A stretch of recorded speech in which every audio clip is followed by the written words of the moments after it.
काशी बहुत इस समय चर्चा में है, चारों तरफ दुनिया में जिस तरह का चल रहा है।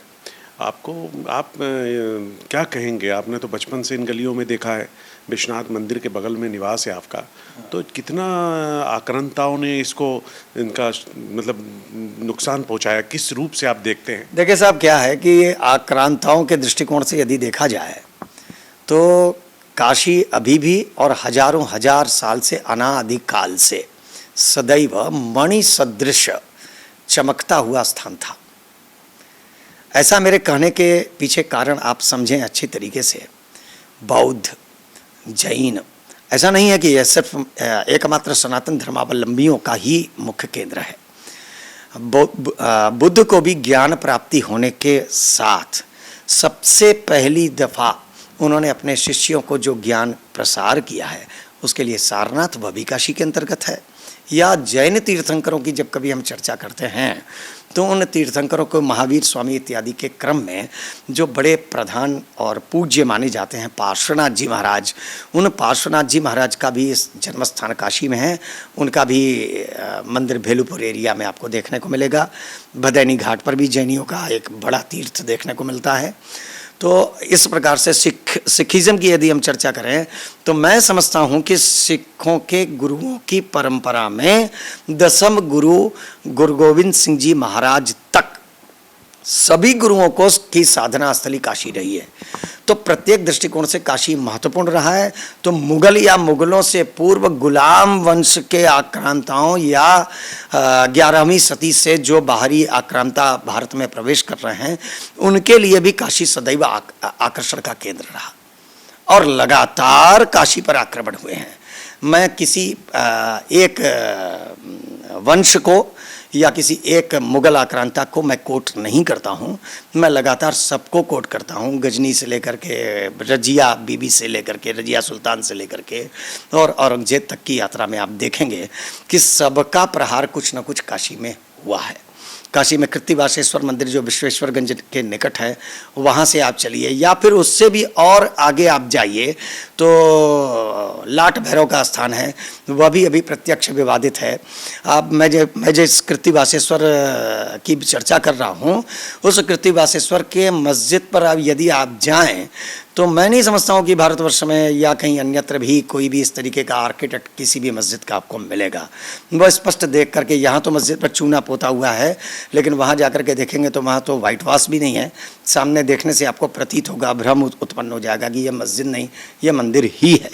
और उसी परिसर में वहाँ कृत्तिवासेश्वर भी पूजित हैं और मस्जिद भी मौजूद है, तामीर है, वहाँ नमाज भी हो रही है। वैसे ही लाड़ भैरव में भी आपको देखने को मिलेगा। तो ऐसे प्रत्येक चिन्ह से काशी आज भी उपस्थित है कि मुगल आक्रांताओं ने या उसके भी पूर्व के आक्रांताओं ने काशी पर निरंतर प्रहार किया है। इसमें कोई शक सुबह नहीं है। इतिहास भी इसके सापेक्ष आपको प्रमाण उपस्थित करता है। आप कह रहे हैं कि आक्रांताओं ने बहुत नुकसान पहुंचाया, इसके बहुत सारे प्रमाण मिलते हैं।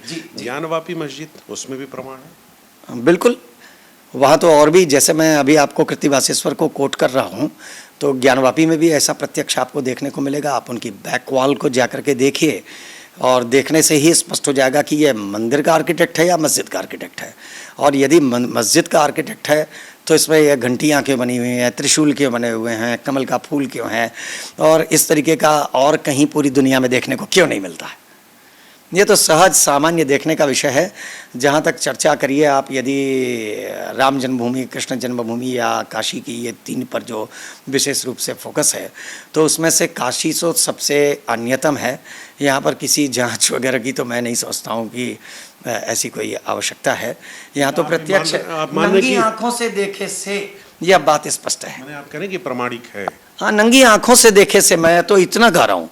प्रामाणिकता जानने के लिए किसी कल्चर के स्टूडेंट को या किसी दर्शन शास्त्र के या आर्किटेक्ट के प्रोफेसर को ले आकर के खड़ा करें या एएसआई को ले आवे, उसकी आवश्यकता नहीं है। किसी सामान्य व्यक्ति को खड़ा कराइए, वो किसी भी धर्म या उससे संबंध रखे हुए, डजंट मैटर, आप सामने खड़ा करिए और वो बोल देगा कि हाँ ये मंदिर का पाठ है। आखिरी सवाल, नंदी इंतजार कर रहे हैं क्या शिव का? नंदी सदैव प्रतीक्षा का ही स्वरूप है और सनातन धर्म की मान्यताओं में नंदी सदैव धर्म का प्रतीक है। वह उसकी जो दृढ़ता है, उसकी प्रतीक्षा में जो दृढ़ता है, उसकी आज्ञा में, उसकी भक्ति में जो दृढ़ता है, वह सदैव धर्म का प्रतीक है। धर्म वैसा ही हमारे जीवनचर्या में दृढ़, समर्पित और सदैव अपने अभीष्ट फल के निमित्त प्रतीक्षारत होना चाहिए। तो नंदी भी ठीक उसका ही, सभी जगह पर नंदी वैसा ही है। मैं खाली इस जगह के कॉन्टेक्स्ट में नहीं कर रहा हूँ, सभी जगहों पर नंदी ऐसी ही प्रतीक्षा में है। तो हम बात कर रहे थे काशी करवत मंदिर के महंत दिनेश शंकर उपाध्याय जी से, जिन्होंने बेबाकी से काशी के जो अस्तित्व है, काशी किस तरीके से पुरातन नगरी है, इसका क्या महत्व है, इन्होंने बताया, बहुत विस्तार से बताया। और इन्होंने बताया कि किस तरीके से आक्रांताओं के हमेशा निशाने पे रही है